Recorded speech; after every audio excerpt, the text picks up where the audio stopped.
bienvenida al escenario a Susana Curt, Country Manager de AWS para España y Portugal.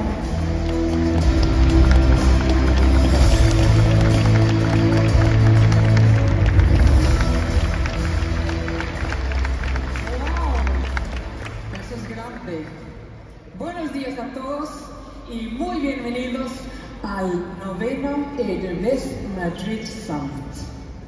Un año más estamos aquí reunidos y estamos muy emocionados, pero muy emocionados de poder reunir la comunidad de clientes, la comunidad de partners y los expertos de tecnología para hablar de innovación y compartir experiencias como innovar con la nube de AWS.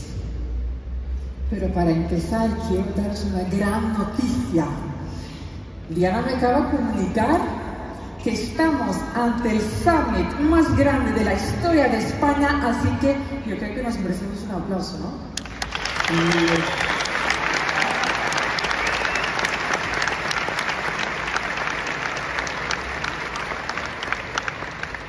Para esto hemos preparado una agenda acorde. Tenemos más de 100 sesiones. Vas a poder tener demos, experiencias únicas, tener clientes compartiendo sus historias. Pero antes de nada, quiero dar las gracias. Las gracias a sus patrocinadores, que sin vosotros este evento no hubiese sido posible. Gracias a los patrocinadores globales, que no solo están aquí, sino están en todos los summits en todo el mundo. Y a los patrocinadores de España, muchas gracias. Sois tantos que no os voy a poder nombrar todos, pero muchísimas gracias de todo AWS que estáis aquí hoy con nosotros. Bien, yes.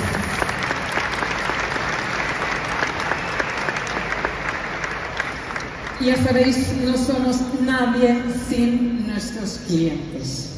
Tenemos más de decenas de miles de clientes, más del 75% de IBEX 35 confiando en la tecnología de AWS. Y muchos de vosotros vais a estar aquí hoy en los escenarios contando vuestra historia. Así que muchísimas gracias por compartir este día con nosotros. También, yes. Tenemos a alguien aquí que me ayuda. Hace 2 semanas tuvo lugar una gran noticia para AWS en España y para Europa. Anunciamos la expansión de nuestra región en España, una inversión de 15.700 millones a 10 años, con un impacto en el PIB de España de 21.600 millones de euros a 10 años. Apoyaremos 17.500 puestos de trabajo. El objetivo es simple. Nuestro compromiso tan firme con este país, el compromiso firme con nuestros clientes, para que puedan disfrutar de una infraestructura sólida, segura y sostenible.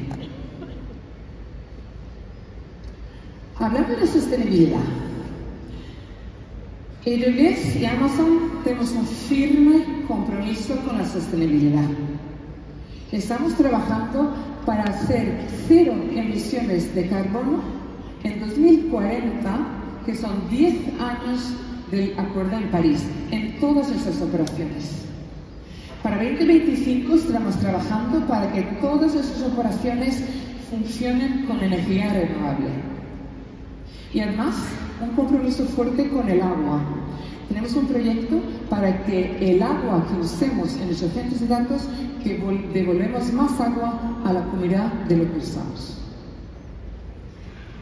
Y en España impulsamos varios proyectos. Tenemos más de 70 proyectos en marcha, desde techos solares, desde instalaciones renovables. Y de hecho, la región nuestra, que ya sabéis que abrió en noviembre de 2022, desde este primer día ya estaba usando energía renovable. Ahora hablar de algo que está en boca de todos. Inteligencia artificial e inteligencia artificial generativa. Ya sabemos que está cada día más en nuestro día a día un potencial enorme. Empresas, organizaciones ya lo están inyectando en sus procesos de negocio. Y hay un informe de Strand Consulting Partners que dice que 36% de las empresas españolas ya están usando inteligencia artificial. Son 29% más del año anterior. Y de ellos, 72% ya dice que están aumentando sus ingresos. Y si esta tendencia sigue, tenemos la posibilidad de impactar en la economía española con 55.000 millones de euros para 2030. Así que nadie duda de la potencial de la IA. Pero para que esto ocurra, hay tres cuestiones que hay que tratar. Hay que seguir fomentando la innovación, una colaboración público-privada con un marco regulatorio para el uso responsable. Segundo, hay que democratizar la tecnología. AWS está trabajando incansablemente para que todo tipo de empresas de todo tamaño tengan acceso a esta nueva tecnología. Y tercero y último, la formación. Hay que seguir trabajando en la brecha digital. Y hablando de formación, tenemos un firme compromiso. El objetivo es formar más de 29 millones de personas en la tecnología de la nube y 2 millones específicamente en la IA. Y tenemos, desde 2017, tenemos el número que hemos formado más de 200.000 personas. Y creo muchos de vosotros estáis aquí de esas 200.000 personas que hemos formado. Pero no es suficiente, hay que seguir. Y tenemos varios programas, desde los estudiantes que quieren reforzar sus habilidades tecnológicas hasta las personas en desempleo que quieren encontrar una nueva forma de entrar en el mercado laboral. Y todo esto lo hemos englobado en un programa que lanzamos el año pasado, que se llama, una alianza, que se llama Alianza Tech, que es una coalición de más de 500 empresas, instituciones educativas y organismos públicos. El objetivo es modernizar los programas de estudios y a la vez luego dar acceso al mundo laboral. Y esta tarde, a las 3:30, estáis todos muy bienvenidos porque vamos a dar el premio, en la primera edición, la entrega del premio de esta alianza. Así que estáis todos bienvenidos. Y con esto voy a dar paso a Deepak Singh, el vicepresidente de Next Generation Developer en AWS, que os va a contar cómo los clientes se apoyan en AWS para revolucionar sus industrias usando la nube y usando inteligencia artificial. Así que sin más, un gran aplauso para Deepak y seguimos haciendo historias juntos. Gracias. Perfecto.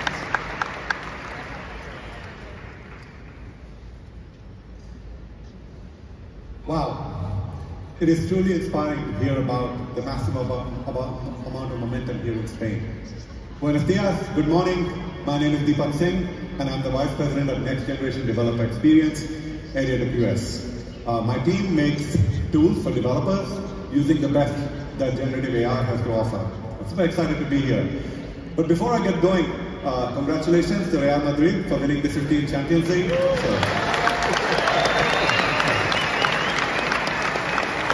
Biggest applause I'm going to get today, so good. So I often say that I don't believe in magic, but here we are. It is astonishing.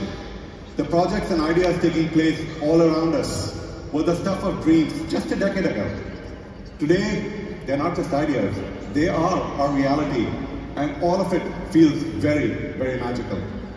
The original artwork in this keynote was done by a team of designers at AWS and generative artificial intelligence. But how did we get here? What does it tell us about where we are going? Let's take a trip down memory lane. Throughout history, there have been occasions, there have been advances that have made life much more magical, made our reality much more magical. The Industrial Revolution in the 1800s gave us interchangeable parts. It brought rise to trains, planes, and automobiles. This changed how we traveled. It changed how we produced. It made the world much more connected. It made it much more productive. Then we moved on to a different era, the digital revolution. Innovations like transistors and the operational amplifier created a big bang of electronics. They led to things like cell phones, laptops, mobile devices. It has revolutionized communication. In fact, if I look around this room today, it's actually nice. There's not that many people on their phones, but you can see the impact it has made to us. The information age is one I grew up in myself. It was made possible by the internet, by cloud computing, by massive improvements in how we do storage and networking. It has made the world feel much more smaller and that much more connected. With each of these technological advances has come decades of invention. It has made the world go much more faster, created much more opportunity and creativity from people. The internet made it possible for Amazon to become a giant retail store that could sell any kind of good anywhere in the world. And then cloud computing, something we pioneered here at AWS. Cloud computing has helped companies of any size, anywhere, to be able to create applications, to create businesses, and make them available. In the early days of Amazon.com, we faced a lot of challenges, scaling up our infrastructure, provisioning and managing servers. So with AWS, we set out to revolutionize how IT was done. Our goal was that anyone, any company, small, large, could get access to infrastructure on demand, securely, reliably, and cost-effectively.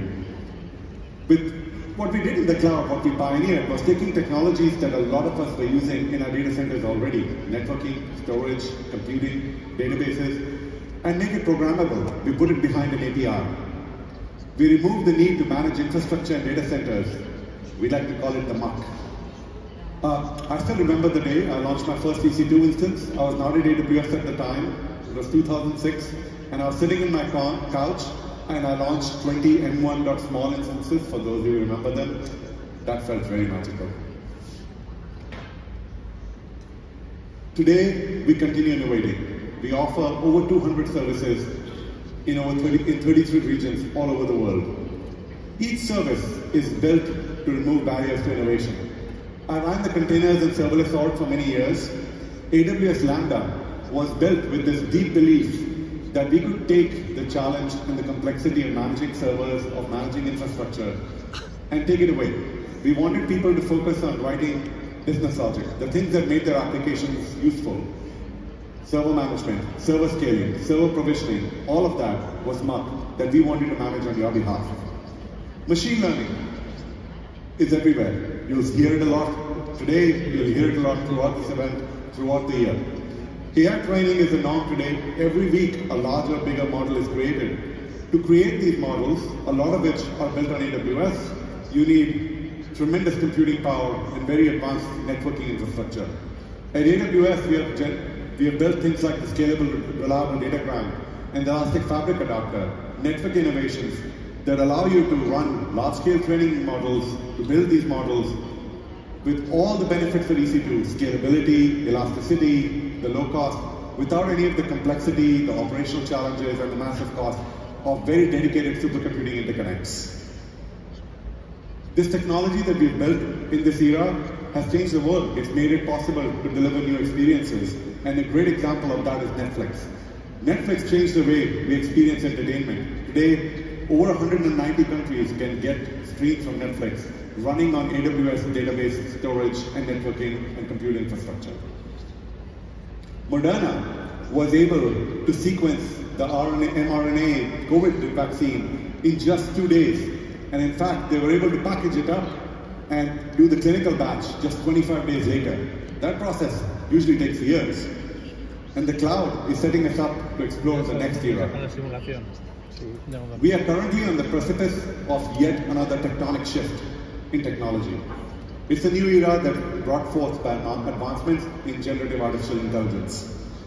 The capabilities of this new era are allowing us to interpret and interact with data in profoundly new ways.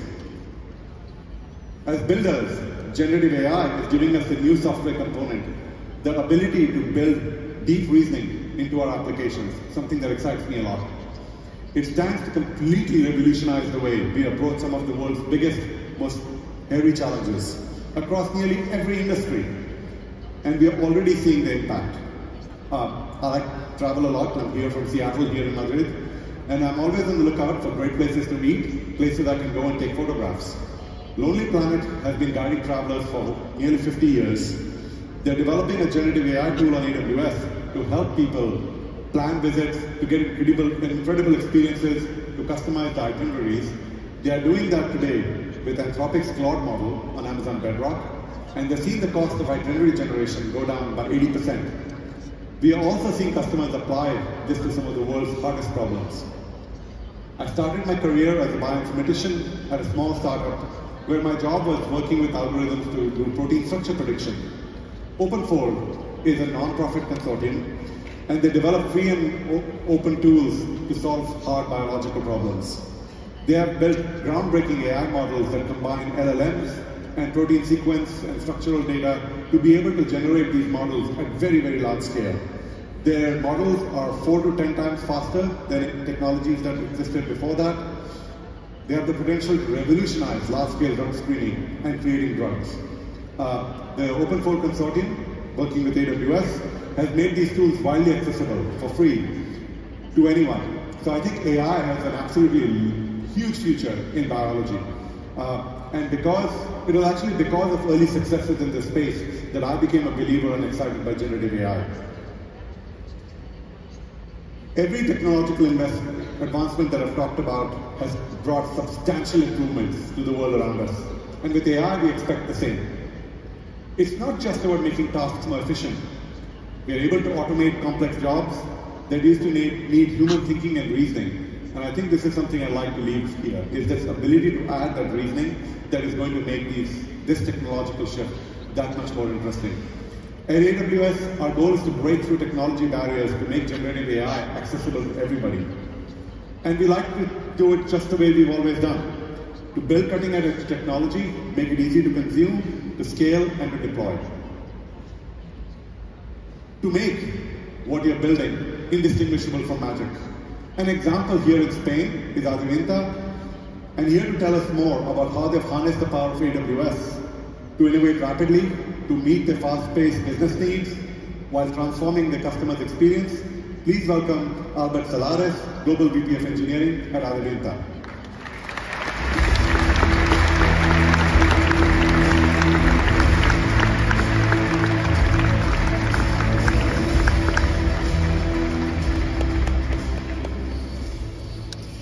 Adevinta es la empresa matriz de marcas tan conocidas en España como Infojobs, Fotocasa, Milanuncios, Coches.net, entre otras.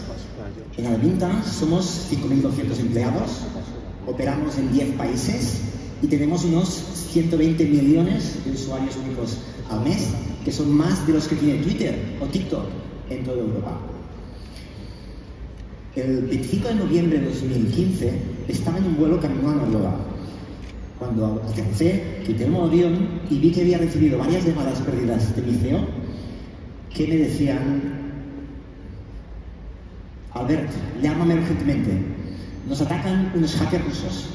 Resulta que pocos minutos antes habíamos recibido este email. Somos la Armada Colectiva. Si no has oído hablar de nosotros, usa Google. Recientemente hemos lanzado algunos de los ataques más poderosos a nivel de DOS de la historia. Todos vuestros sites a nivel internacional serán atacados por DDoS si no pagáis 25 bitcoins antes del viernes. Ahora mismo vamos a empezar 30 minutos de ataque sobre Milanuncios. No os preocupéis, no lo romperemos. Es solo para demostrar que no vamos de farol. Esto no es una broma. Nuestros ataques son extremadamente poderosos, a veces llegando a más de 1 terabyte por segundo. No contestéis, no os leeremos. Pagad y sabremos que habéis sido vosotros. Y nunca más volveréis a oír de nosotros. En 2014 es el año en que yo empecé en Adevinta y es cuando empezamos la relación y a trabajar con AWS. En ese momento teníamos toda la infraestructura en data centers y tardábamos unos 6 meses en emplear la capacidad, porque teníamos que comprar el hardware, recibirlo, configurarlo, y además teníamos que setear para el pico de tráfico. Estábamos siempre limitados por el número de hardware, especialmente cuando teníamos que hacer software upgrades o rearquitecturar la plataforma.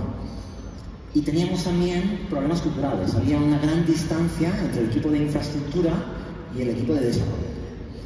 Todo esto resultaba en una muy lenta velocidad de innovación. Por poner un ejemplo, en Fotocasa, en ese momento, lanzábamos una nueva versión cada 2 meses. Y esta nueva versión rompía tantas cosas que estábamos un par de semanas arreglando los problemas. Entonces, teníamos que ir más rápido. Y por eso seteamos una nueva estrategia, que fue moverlo todo hacia AWS y adoptar servicios as a service. Todo esto aplicando buenas prácticas como la integración continua, la infraestructura como código y el build to run. Ese mismo año empezamos una migración orgánica hacia AWS, empezando por segunda mano, y en ese momento fue cuando recibimos el ataque. Gracias a la flexibilidad que nos daba AWS, pudimos mitigar el ataque con solo 2 días súper intensos, no salí del hotel, ¿no? 2 días súper intensos, pero solo redirigiendo el tráfico hacia CloudFront y poniendo un LB detrás, casi pudimos mitigar el ataque. Después, una vez migrábamos cada uno de los sites, lo que hacíamos era optimizar la plataforma, focalizarnos en la developer experience, el lifecycle de desarrollo, etc. Todas estas mejoras lo que nos permitieron, por ejemplo, en el caso de Fotocasa, es pasar de este deploy de nueva versión cada 2 meses a 1064 deploys que ahora mismo el equipo de Fotocasa deploya cada mes. También todas estas mejoras nos permitieron reducir mucho el número de bugs. Entonces, solo gracias al tiempo ahorrado de no tener que resolver esos bugs, nos ahorramos, en un periodo de 1 año más o menos, 225.000 euros al mes. Entonces, cuando yo ya pensaba que venía todo ordenado, había mitigado el ataque, todo optimizado, ¡boom! En Adevinta compramos eBay Classified Groups, ¿no? Que fue la adquisición más grande de la historia de clasificados online. Esto fue en junio de 2021. Con esa adquisición, Adevinta pasó a duplicar el tamaño de la compañía. O sea, fue una gran adquisición. Y eBay Classified Groups tenía toda la infraestructura on-premise, ¿no? Entonces, en ese momento empezamos un proyecto masivo de migración de todo en 3 años hacia AWS. 3.661 servicios a migrar, 4 data centers a cerrar, más de 800 personas a formar que no tenían conocimientos de AWS, más de 100 consultores extra añadidos para poder hacer esta migración rápido, sin impactar negativamente el día a día. Entonces, ¿por qué esta prisa en migrarlo todo, ¿no? Todo tan rápido hacia AWS? Pues porque AWS nos ayuda a innovar más rápido. Veamos un ejemplo concreto de InfoJobs. En InfoJobs, nuestros candidatos tienen un pain a la hora de crear el currículum, porque el currículum es un proceso largo y complejo, especialmente quieren hacerlo bien, es importante, ¿no? Y no solo eso, sino hacerlo en el móvil, pues cuesta un poco, ¿no? Es tedioso en el móvil. Nuestras empresas les pasa un poco parecido con la oferta laboral, ¿no? Cuando tienen que publicar una oferta, el lenguaje que utilizan pues no es el más adecuado, a veces incluyen sesgos discriminatorios sin querer y les cuesta empezar con una página en blanco donde escribir allí toda la oferta, ¿no? Entonces, para resolver esos problemas, ¿no? Lo que hicimos en InfoJobs fue desarrollar una funcionalidad que le llamamos AI Power Generators. Esa funcionalidad, con un clic, tanto candidatos como empresas, pueden generar una sugerencia del texto, del currículum y de la oferta, con toda la información que tenemos de ellos, ¿no? Porque tenemos mucha información de ellos, de forma que candidatos y empresas no tienen que empezar en una página en blanco, sino que empiezan pues, con una propuesta de alta calidad. Entonces, AWS nos ha ayudado a hacer estas funcionalidades innovadoras muy rápido. Si miramos las fechas, ChatGPT fue lanzado el 30 de noviembre de 2022, luego 4 meses después AWS lanzó Bedrock para competir con ChatGPT y solo 2 meses después en InfoJobs lanzábamos el primer experimento del AI Power Generator. Además, nuestros usuarios les encantan. A día de hoy, un 20% de los candidatos y un 40% de las empresas utilizan esta funcionalidad y el feedback también es muy positivo, ¿no? El 60% de ellos consideran que la funcionalidad es útil o muy útil, el 80% que el contenido sugerido es acurado o muy acurado y además todas las ofertas generadas con esta funcionalidad generan entre un 15 y un 20% más de liquidez. O sea, tienen más de éxito dentro del marketplace, más candidatos aplican. Y lo más importante de todo es que con todas estas mejoras, con el tiempo que llevo de charla, más o menos unas 80 personas han encontrado trabajo gracias a InfoJobs. Entonces, tal como decía Justin Trudeau, el ritmo de cambio nunca ha sido tan rápido, pero nunca va a volver a ser tan lento como es hoy. Para Deventa, el partnership con AWS ha sido clave. Ya no solo para protegernos del ataque de los rusos que piden bitcoins, ni por escalar el día que la compañía pasa a duplicarse de la noche a la mañana, sino por ayudarnos a innovar con tecnologías como GenAI al ritmo cada día más frenético en que se mueve el mundo. Gracias.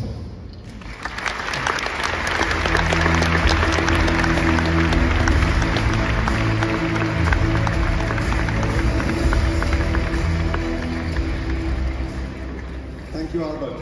Your story is a great example of taking technology and putting it to work at Aadivanta. It's an amazing journey. In 2023, I saw a lot of companies starting to experiment with generative AI. They were trying to figure out what they could do. There were lots of proofs of concept. But there's a challenge going from an idea and a concept into production. There's a lot more involved. There's a lot more challenges and risks. We have built services so you can make this leap from going from experiments and ideas which are probably coming from every corner of your company and your organization. We wanted to make it easy to build and scale and deploy generative AI applications that are customized for your data, for your business, for your customers. And we find it helpful to think about all of this as a stack. There's 3 layers. The lowest layer of the stack, the bottom layer, is the infrastructure. It is used to train foundation models and to run them in production. The middle layer of the stack is hosting the models that you need and all the tools you need around the models to actually build these applications. And at the top, we have applications that are built using generative AI, using these foundation models and LLMs. For those who just want to take advantage of what generative AI can do for them without having to build the specialized skills and get the expertise to actually build these applications. Let's dig in a little bit.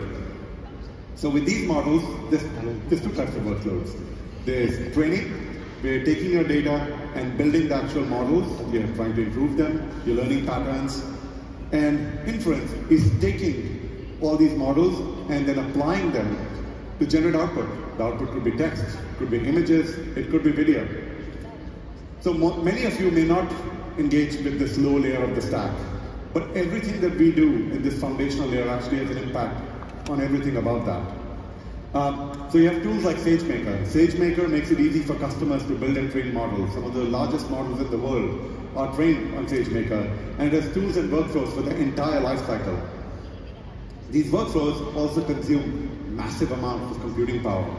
And to make generative AI economically feasible, you need to be able to run your training and inference on top of infrastructure that has been purpose-built for generative AI. So in 2010, AWS launched its first GPU instance, the CG1. I happened to be around at the time. And since then, we have created an entire family of GPU instances using the latest NVIDIA GPUs, like the H100. GPU-based EC2 instances are built on the same foundation that the rest of EC2 is, the same networking and storage infrastructure, and you have a broad array of orchestration options available to you. With EFA networking, which I've talked about earlier, you can create ultra clusters, which can have up to 20,000 GPUs in a single cluster to support your largest workloads. And all of these innovations come together to make AWS the best place to run GPUs in the cloud. In fact, when NVIDIA wanted to build one of the world's largest supercomputers, they came to AWS. This is called Project Siva, and it is a collaboration between NVIDIA and AWS that will feature up to 20,000 Grace Blackwell 200 superchips and our 4th generation EFA networking. That will give you 800 gigabits per second of networking per chip, per superchip. And it's capable of processing 414 exaflops of AI. We've also built a lot of experience running these applications and in building our own silicon, and we could bring these two together. So over the past 5 years, our investment in custom silicon has led to significant cost reduction for people doing training and inference. So Trainium can reduce training costs by up to 50%, and Inferentia can reduce inference costs by up to 40% compared to other Amazon EC2 instances. And it's not just about the cost and performance. The benefits of AWS custom silicon go beyond that to sustainability, allowing customers to reduce the energy required to run their ML training and inference workloads, and that's really important. So when customers start building with generative AI, they often have questions like, which model should I use? How can I move more quickly? How do I connect to my data sources? How do I keep it secure and private? This is where the middle layer of the stack comes in, and it's why we built Amazon Bedrock. It's the easiest way to build and manage generative AI applications using LLMs and foundation models. Customers in virtually every industry are using Amazon Bedrock to reinvent their user experiences, to build new applications, and to essentially reinvent themselves as companies. They're bringing AI into the heart of their business. So what is Amazon Bedrock? It's a fully managed service.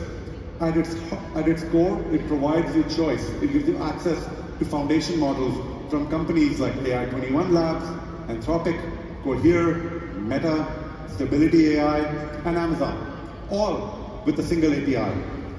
You can now also import your custom models into Amazon Bedrock so you can accelerate your generative AI application development significantly. So this customer choice, why so many models? It is really important for a couple of reasons.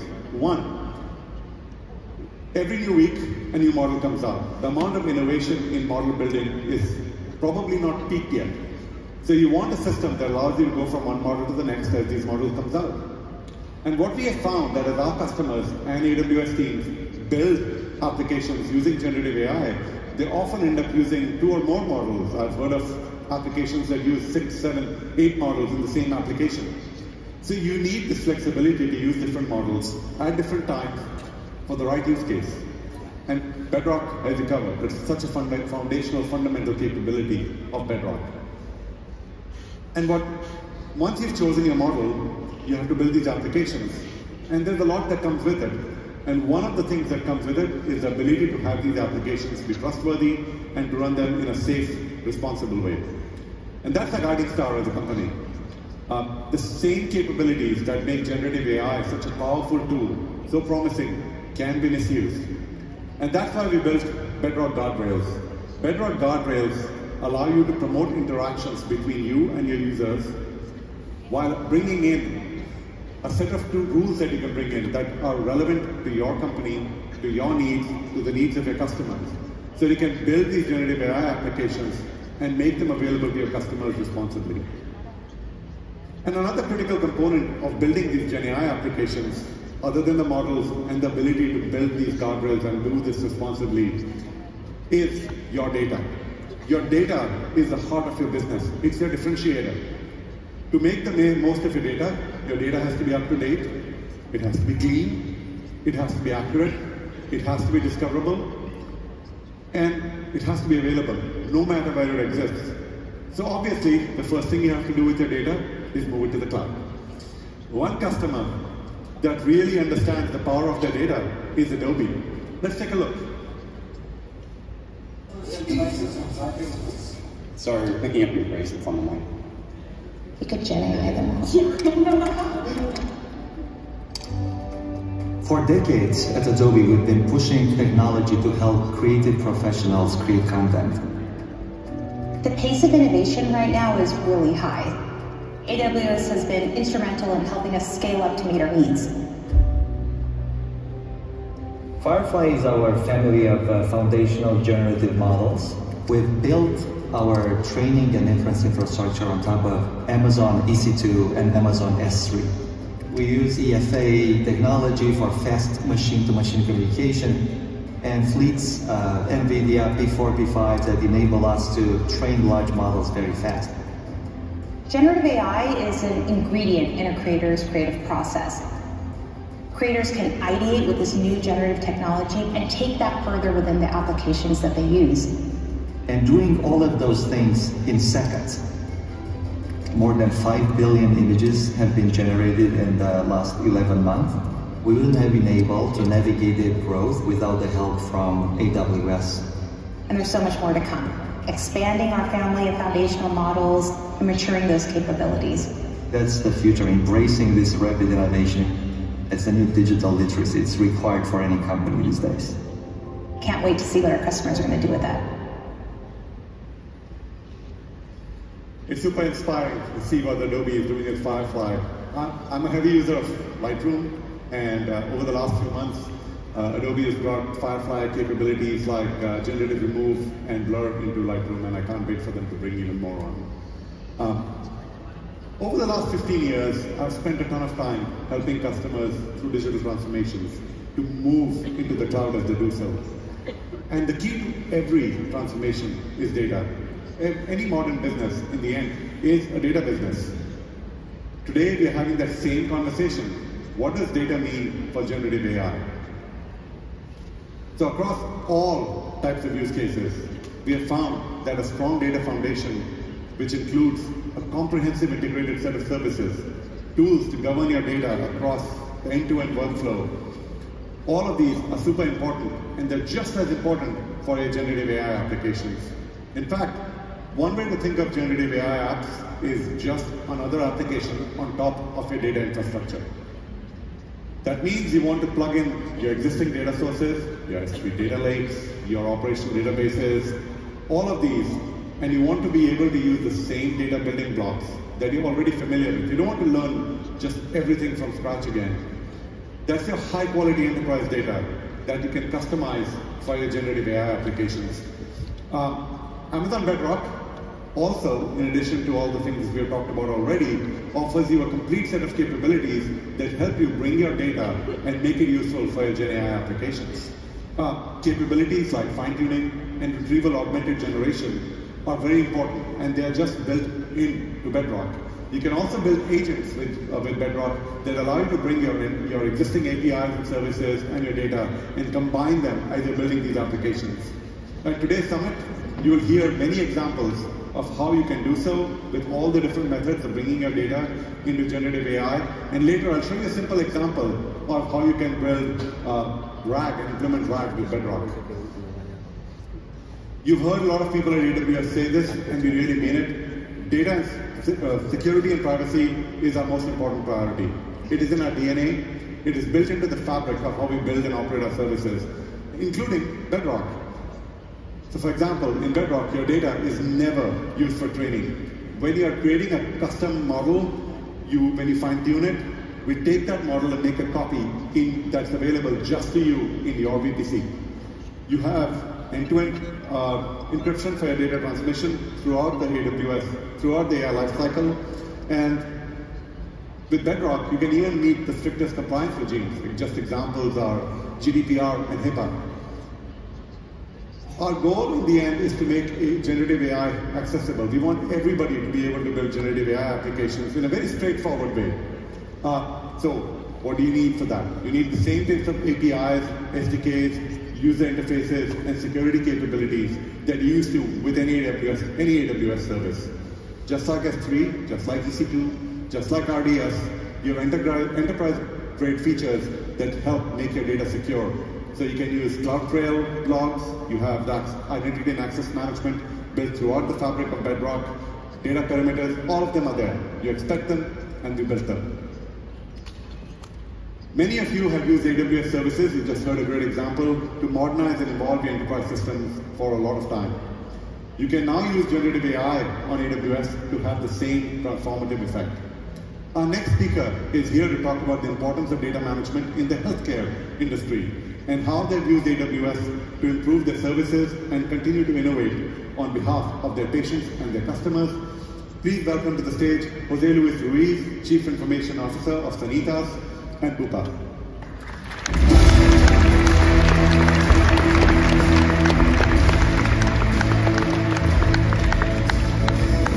Gonzalo, que lo pasemos bien.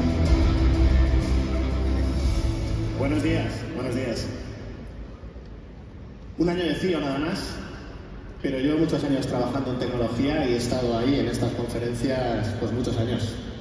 y sé que lo que tenéis por delante hoy mola un montón. Hay un montón de charlas, las vais a disfrutar.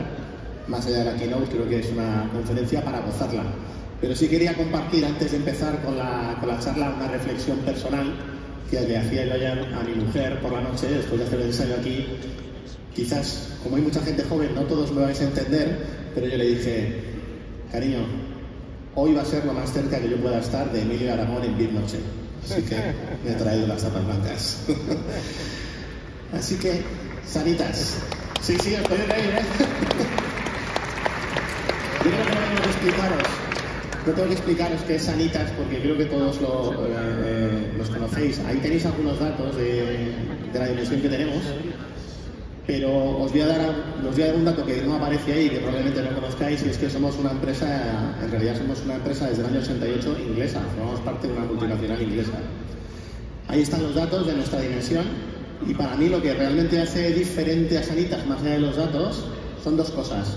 Una, nuestra apuesta por la digitalización, por un modelo híbrido de salud digital, y dos, que cuidamos de las personas desde el primer momento. Aquí al lado tenemos el Hospital de la Moraleja, seguramente hay algún bebé naciendo, y os acompañamos a nuestros clientes todo el tiempo hasta que nos vamos haciendo mayores, como puede ser en la residencia que tenemos en el piso, ¿no? Y ese es el foco, cuidar de las personas todo el tiempo, ¿no? Pero hoy venía a hablaros de datos, ¿no? Y los datos obviamente de salud son muy relevantes por el volumen que tenemos de clientes, como podéis imaginar. Hay muchas cosas, pasan muchas cosas. Y nosotros, hace un año, decidimos que nos tocaba modernizar y mejorar todo lo que es el ecosistema digital de Sanitas, que como sabéis la marca es Blua. Y la verdad que es la niña bonita de Sanitas. La aplicación Mi Sanitas se usa un montón. Tenemos más de 1 millón de usuarios activos en la aplicación. Estamos entregando 3 millones de citas al año, haciendo clics. Como hay que llamar por teléfono, haces clics y consigues la cita donde quieres. Y desde el 2016 hacemos videoconsultas, y el año pasado hicimos 1 millón de videoconsultas. Y ya no estamos en la época del COVID, ¿no? Ya no es necesario, pero evitamos la necesidad de tener que desplazarse al centro, ¿no? para hacerlo. Nuestra estrategia es multicloud, ¿vale? Pero cuando decidimos hacer este movimiento, nos pensamos muy mucho cuál era la opción para hacer la transición. Y la decisión fue hacerlo con AWS. ¿Por qué? Bueno, diversos motivos, pero os diría uno importante, la capacidad de la base de datos de alto rendimiento.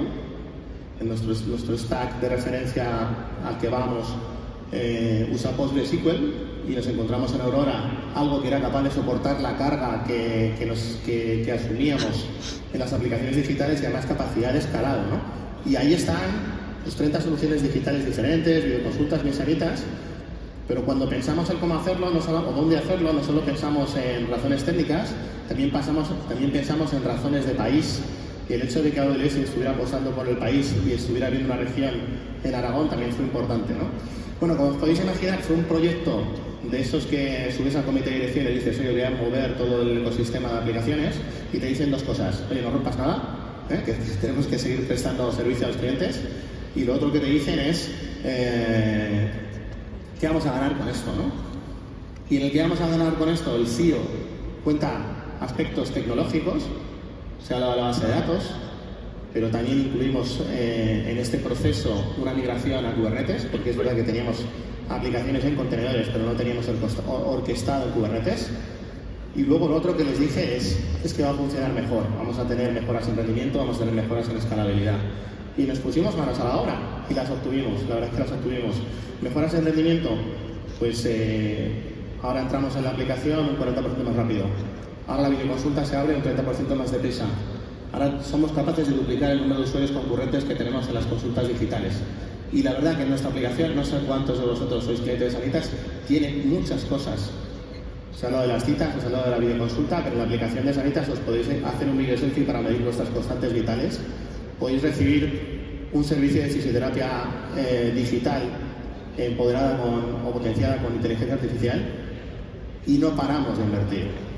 Importante también lo que comentaba Susana al principio, la capacitación. Yo os decía que nuestra estrategia es multicloud, el hecho de tener un equipo de ingeniería, de arquitectura de plataformas capaz de trabajar en este entorno y ser un equipo de alto rendimiento controlando las herramientas era súper importante. Bueno, pues todo esto lo hemos hecho en bastante menos de un año. Y hablo de 30 soluciones digitales, pero si hago doble clic, estamos hablando de 90 componentes, 90 microservicios que en origen, y eso no lo he comentado, estaban compartiendo de base de datos. Destacaba la importancia Deepak del dato, liberar el dato y poder tener una segregación del dato en esos microservicios es lo que te permite luego escalar, pero también incluir la innovación. Es decir, hasta aquí hemos estado hablando de un proceso y un proyecto de migración, de modernización de aplicaciones muy importantes para nosotros, pero a partir de aquí lo que podemos hacer es potenciar y añadir innovación. Y os pongo un ejemplo con el que venimos trabajando de hace un año y medio, en el que hemos utilizado tecnología de AWS, y es básicamente, el concepto es muy sencillo, y es, ya sabéis que hay contingencia en las listas de lo que es la disponibilidad de médicos, ¿no? Pero hay mucha gente que lamentablemente pide una cita y no asiste. Bueno, pues el concepto es, vamos a llamar a todas las personas que tienen cita con inteligencia artificial y si no la van a usar, liberamos ese hueco y lo dejamos disponible para que lo pueda utilizar otro cliente de Sanitas. Bueno, concepto sencillo, empezamos a lanzarlo en nuestras clínicas dentales y ahora lo tenemos en todos nuestros centros, hospitales y clínicas Millennium. Bueno, pues esto es un ejemplo claro de, oye, incluyo inteligencia artificial y obtengo una ventaja desde el punto de vista de experiencia de usuario y desde el punto de vista económico, porque si no, eran huecos que no se podían aprovechar, ¿no? Y si ese es un ejemplo, tenemos muchos, porque la verdad es que en Sanitas somos una empresa muy activa y nos gusta siempre buscar todas las posibles oportunidades. Os voy a hacer otro ejemplo en el que también estamos utilizando tecnología de AWS, y es en nuestras residencias de mayores, que alguien puede pensar, oye, en una residencia, ¿cuál es el papel de la innovación de la tecnología? Bueno, pues este es un ejemplo. Hemos incluido Alexa en el modelo, con las soluciones para properties, y ahora nuestros residentes, pues ya no es que tengan solamente la funcionalidad genérica de Alexa, sino que pueden preguntarle, oye, pues ¿qué voy a tener que comer hoy? Ponme sevillanas, ¿qué tiempo va a hacer esta tarde? ¿No? Y lo estamos mejorando para incluir también capacidades asistenciales, para que cuando llegan los gerocultores, pues puedan hacer una traza asistencial, por ejemplo, de lo que va a hacer, del tipo de cuidado que tiene que darle a la persona, ¿no?, que está en esa habitación. Y además poder elegir si esa recomendación o esa conversación la hace con Alexa hablando o lo hace en la pantalla, ¿no?, con los eco-video, ¿no? Ese es un ejemplo, no paramos. De hecho, os diré que tenemos más de 50 procesos en los que estamos utilizando inteligencia artificial.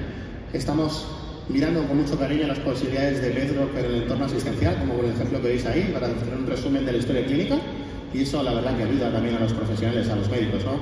Que directamente es una videoconsulta, pues les haga un resumen y no tenga que estar tecleando, ya conoceréis la experiencia, el informe con el que vas a salir por la puerta o que te van a dar después de la videoconsulta. Y no paramos. Como os decía, para mí la tecnología y todo lo que ha dado Deepak, lo que hace es potenciar nuestra imaginación. Las posibilidades realmente yo creo que estarán simplemente en nuestras cabezas. Todo lo que queramos hacer creo que podremos hacerlo. Y nada más. Muchas gracias.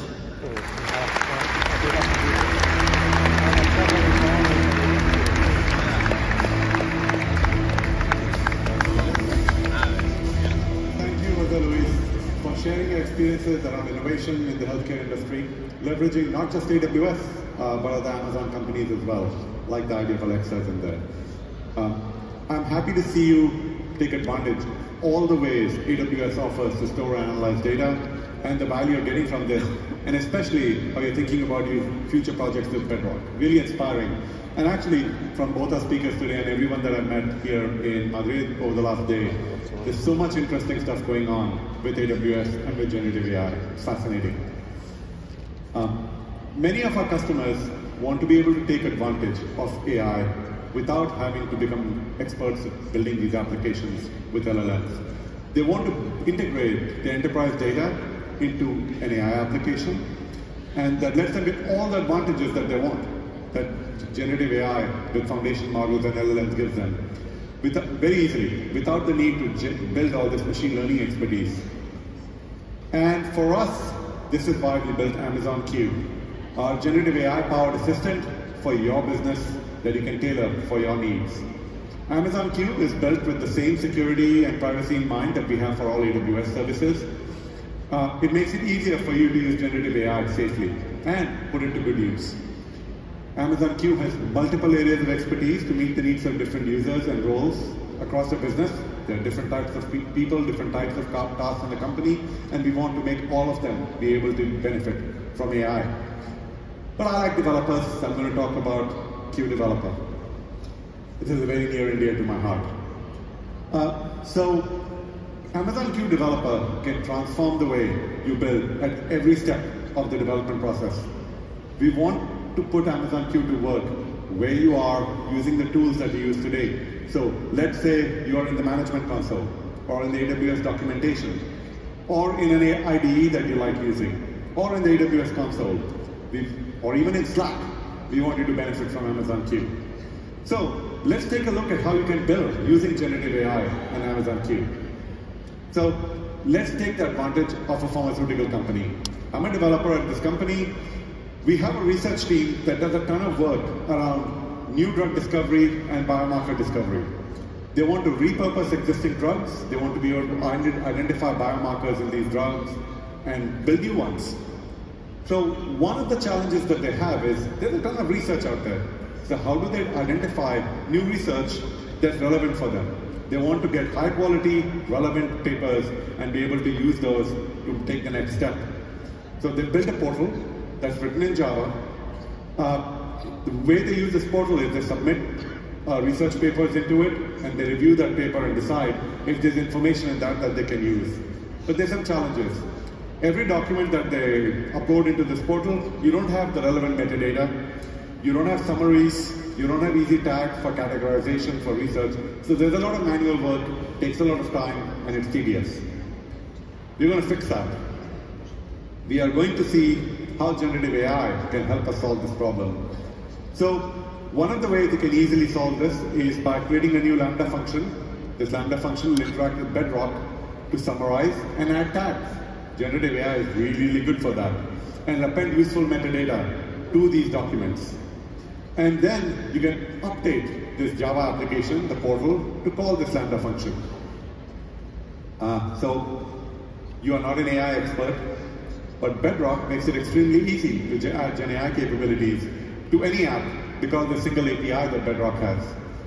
So let's say you want to use the Amazon Titan Text Express model. This is a pretty good model because it's a great balance of performance and cost. You go to Q in your IDE. I'm a developer, I like sitting in my IDE, and I add this comment in. How do I call a Titan Text Express model on Bedrock? That's because you haven't used Bedrock before. And Q provides you step-by-step instructions on how to implement the Bedrock code along with a brief explanation, and actually this is super important, of what this code does. So I've never worked with Bedrock before. Now with Q, I can now understand what Bedrock is trying to do each step. And actually one of the things that we found the most is people really benefit from learning a new API by asking these questions. As you can see, you only need a few lines of code to invoke any model in Bedrock. You may want to experiment with a different model. Let's say you decide you want to try a more powerful model, and which can do a better job of summarizing your documents or tagging them. And so you go, okay, Q, how do I call the Claude 3 Sonnet model on Bedrock? And Q gives you the code you need. You can then easily add this to your function by pressing the inserted cursor button and put it right exactly where you want to put the code. The next step is to use Q Developer to get your Lambda handler code that will be triggered by this application. So you can type what you want using natural language, and Q Developer comes back within a few seconds with the code suggestions that you need to quickly implement this Lambda function. Your Lambda code is complete. You can now update the Java portal. But I'm a new developer on this team. I'm not familiar with the code and what I need to do. So I need to explore a little bit to understand how the application works. What does it do? And where to add the new logic. To save time, to quickly get set up, to quickly get up to speed, I ask Amazon Q in my IDE, what does this project do? And Q analyzes the code and comes back to you with a detailed explanation of the current project. And actually, if you ask me, this is probably the most common use case we have for tools like Q Developer today is people jumping into a code base to try and understand what it does so that they can take the next step. The next thing you can do is use Q to help you write the code that calls the Lambda function, because you now understand your Java portal and what it does much better, and identify all the areas in the existing application where you may need to make changes and what needs to be updated. So in the end, Q is not only able to successfully produce the necessary code, but it also tells you where to put the code, especially if you're new to a code base. That's really, really useful. Your code's been implemented, and your next step is to log into the AWS console. You want to try and run it to make sure it works. Okay, turns out it didn't. When you try and execute, you see an error. You get this exception that you were not expecting. You can use Q to help you there too. So instead of going to the documentation, trying to figure out what the error means, asking your friends for help, you can just ask Q to help you quickly troubleshoot and resolve the problem. So in the console, you say, troubleshoot with Amazon Q, and within a few seconds, Q comes back to you in natural language and tells you that the problem is a missing permission. And actually, you can ask Q to provide you the steps you need to fix this issue, and then you can implement that and fix it. All your issues have been resolved, your code's been deployed, all good. The portal can now provide more accurate, complete, and up-to-date information to this team of researchers so that they can move faster and much more efficiently and try and generate these drugs that you want. You could stop there. It's all done. The portal's been updated. But you have all this data sitting in Amazon S3. You have an opportunity to build an even better portal and add more value. So to leverage the existing data, you have configured Bedrock with a knowledge base. A knowledge base is where you take data and add it to an LLM using retrieval augmented generation to give you better insights. So you can go to what this basically does is it goes to the Bedrock API. It asks it to retrieve the document from this knowledge base for a specific topic, and that, as we found it, RAG, lots of other people have, your results are much more topical and much more accurate. And let's say you want to add this as well. You can ask Q to help you update this Lambda code to include a knowledge base when you call the Bedrock API. So you're updating the Bedrock API call that you already had to add this knowledge base to it for more accurate results. So you can invoke the model, retrieve this related information, all in one combined call. So you have the power of the Bedrock API, but you don't have to necessarily become an expert at that API. You're asking Q to find the right API call for you. So with a few additional lines of code, you're able to quickly and efficiently find this relevant research, find all these papers from this massive document repository you have. You can actually build the biggest document repository you want because it makes it so much easier. So Bedrock enables builders to build complex generative AI applications very quickly, very efficiently, and very importantly, securely. And you're using Q to help you get there very, very quickly. So as you just saw in this example, Q solves many problems across the end-to-end development cycle. You can plan, write, debug, test, document. You can even upgrade your code, all with one GenAI-powered assistant. And our customers are seeing phenomenal results. So the British Telecom Group has been using it for a while. They're getting 15 to 20 suggestions of code per active user every day.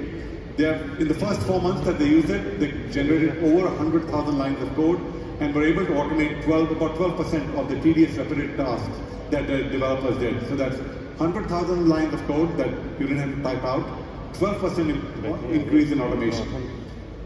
But with all of these productivity boosts, the industry is still going to need more developers because guess what? Once you're able to move much faster, you can do much, much more. You can create more applications. You're going to use more technology, not less. So all around us, there's a soaring demand for AWS technologies. Just look at the size of this audience here in Madrid. So we are offering free training to 29 million people globally by 2025, with 21 million people who have already benefited. We are offering more than 100 courses and learning resources on AI, on machine learning, and generative AI through the AWS Skill Builder and AWS Educate programs. And our hope is that all of those who benefit from this training will go on to become effective members of the growing community that we have around the world. And in fact, today we have over 250 AWS experts in, I think, about 54 countries we have recognized as AWS heroes. It is because they are very enthusiastic about this knowledge that they have gained and about sharing this knowledge with other people. And it has a tangible impact on the community. We have 2,500 community builders, there are 45 of them here, over 500 user groups, and over 75 cloud clubs. So, whether you're integrating generative AI into your applications or using it to build more efficiently, there has never been a better time to be a builder. Many of the people I speak to are feeling rejuvenated because of what they think they can accomplish using this technology. We may not have been around for the invention of interchangeable parts for the transistor of the operational amplifier. Many of us were not even here for the birth of the internet. But the inventions all these breakthroughs have led to, they have transformed our lives around us. We can see it everywhere. And generative AI is going to do the same. I believe that what we are inventing here today and tomorrow is going to have a profound impact on all of our lives and the lives of people who come after us for generations to come.